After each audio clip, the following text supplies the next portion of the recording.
নিজেকে ভালো রাখুন। বাইরের কোনো ঘটনায় বা অন্যের ব্যবহারে কষ্ট পেয়ে নিজের ক্ষতি করা ভীষণ বোকামি।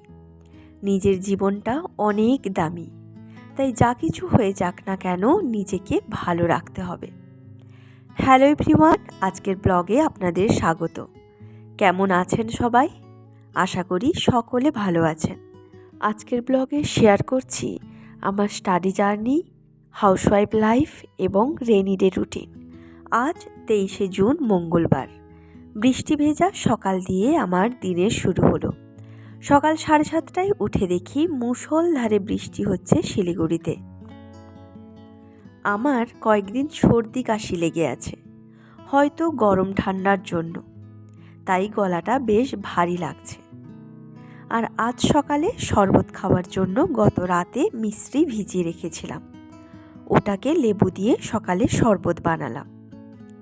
শিলিগুড়িতে ফিরেছি 21 তারিখ। কয়েকদিন পর বাড়ি এলে বাড়ি গুছিয়ে পরিষ্কার করতে বেশ সময় লাগে। আমার তো লাগেই বেশ কয়েকদিন। গতকাল অর্থাৎ 22 তারিখ আমাদের পশ্চিমবঙ্গে নতুন সরকার আসার পর প্রথম বাজেট পেশ হলো।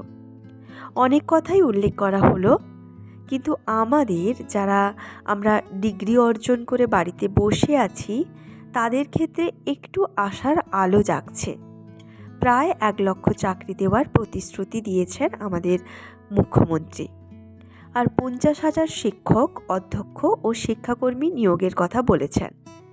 মহিলাদের ক্ষেত্রে 33% সংরক্ষণের কথাও বলেছেন। এবার হয়তো শিক্ষাক্ষেত্রে অচলায়তন ঘুচতে চলেছে। দীর্ঘদিন পরীক্ষা না হওয়ায় পড়াশোনার গুরুত্বও কমেছে। যাই হোক, দেখা যাক আগামীতে কোনো সুযোগ আসতে চলেছে কিনা। এবার থেকে বইপত্র নিয়ে বসতে হবে।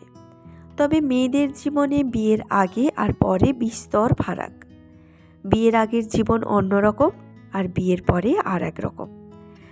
তাই নানা দায়িত্বের মাঝেও সময় বের করে নিজের পড়াশোনাকে কিছুটা হলেও সময় দিতে হবে, নয়তো ছোট থেকে দেখা স্বপ্ন নিজে কিছু করা তা অধরা থেকে যাবে। চেষ্টা তো করতেই হবে, হয় সফল হব না হয় বিফল, দুটোর মধ্যে যে কোনো একটা। তাই সফল হব ভেবেই পড়াটা শুরু করতে হবে। তারপর জানি না ঠাকুর কপালে কি লিখে রেখেছে। আমি ভাবি ব্লগে আমার প্রিপারেশানের কথা বলবো না। যদি অসফল হই তাহলে তো সবাই জাজ করবে। তারপর ভাবলাম যতজন এক্সাম দিচ্ছে সবাই কি সফল হবে? তা কিন্তু নয়, খেলায় তো হার জিত থাকেই। আমি যখন ব্লগ বানাতে, নিজের কিছু মুহূর্ত শেয়ার করতে ভালোবাসি, তাহলে আমার জার্নিটাও আমার ব্লগে ধরা থাকুক। শরবত খাওয়ার পর এক মুঠো ভেজানো ছোলা খেলাম। ভেজানো ছোলা সকালে খাওয়া খুবই ভালো। সেপ্টেম্বরের 6 তারিখ সিটেট আছে। সিটেটটা দেবো ভেবেছি এইবার। তবে পেপার 1-এর ফর্ম ফিল আপ করতে পারিনি, কারণ 2023-25 সেশনের রেজাল্ট এখনও বেরোয়নি। তাই কেবলমাত্র পেপার 2টাই দেব। বাড়ির কাজ সামলে পড়ার জন্য এনার্জি ধরে রাখা একটু চাপের। তবে এটা যখন করতে চাই, আমি যখন পড়তেই চাই, তা তো একটু ব্যালেন্স করতেই হবে। একজন হাউসওয়াইফ হওয়ার বাইরেও নিজের একটা পরিচয়, নিজের উপার্জন, নিজের কর্মক্ষেত্র থাকার ইচ্ছেটা সারাক্ষণই মনের মধ্যে ঘুরতে থাকে। তাই সব কিছুকে ব্যালেন্স করেও চেষ্টা করতে চাই। আমি চাইলেই হাউসওয়াইফ হিসেবে পিসফুলি, কমফোর্টে জীবনযাপন করতেই পারি। তবে নিজের একটা পরিচয় জীবনে অনেক কিছু পাল্টে দেয়, আর সে পরিচয় গড়ে তোলার জন্য একটু পরিশ্রম তো করতেই হবে। জানি না সফল হব কি না, তবে সফল হব ভেবেই এগোতে হবে। না হলে হেরে যাওয়ার আগেই হার মেনে নিতে হবে। এবার সকালের চাটা বানিয়ে নিলাম। দুজনের 2 কাপ জল নিলাম, আর আমি পাউডার দুধেই চাটা বানাই। অনেকেই পাউডার দুধে তৈরি চা পছন্দ করেন না, তবে খুব একটা খারাপও লাগে না।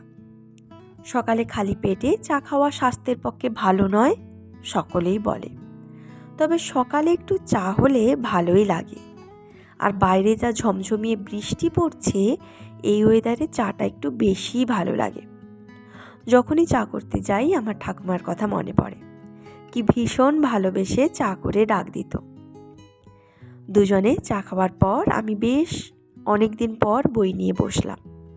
এবার রুটিন করে একটু বেশিক্ষণই পড়াই দিতে হবে। আপনাদের সাথে শেয়ার করব আমার প্রিপারেশান জার্নি। 1 ঘন্টা সিডিপি নিয়ে বসেছিলাম। সিটেটটা কোনো কোচিং ছাড়াই দেব ভেবেছি, ইউটিউবের ভিডিও আর সেলফ স্টাডির মাধ্যমে। 2022-এ প্রাইমারি টেট দেওয়ার সময় সিডিপিটা প্র্যাকটিস করেছিলাম, তাতে কিছুটা এগিয়ে আছে। 1 ঘন্টা পড়ার পর স্নান করে ঠাকুর পুজো সেরে চলে গেছিলাম রান্নার দিকে।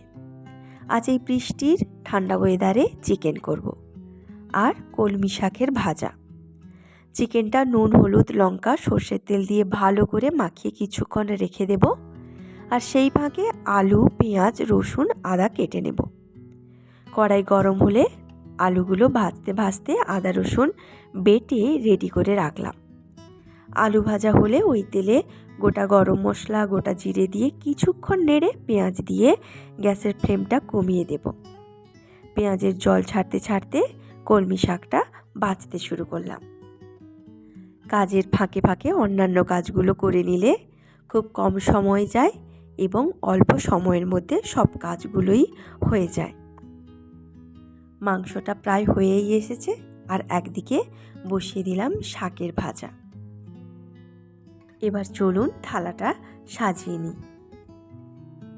আমাদের আজ সকালটা একটু দেরি করেই শুরু হয়েছিল, তাই সব কাজেও দেরি।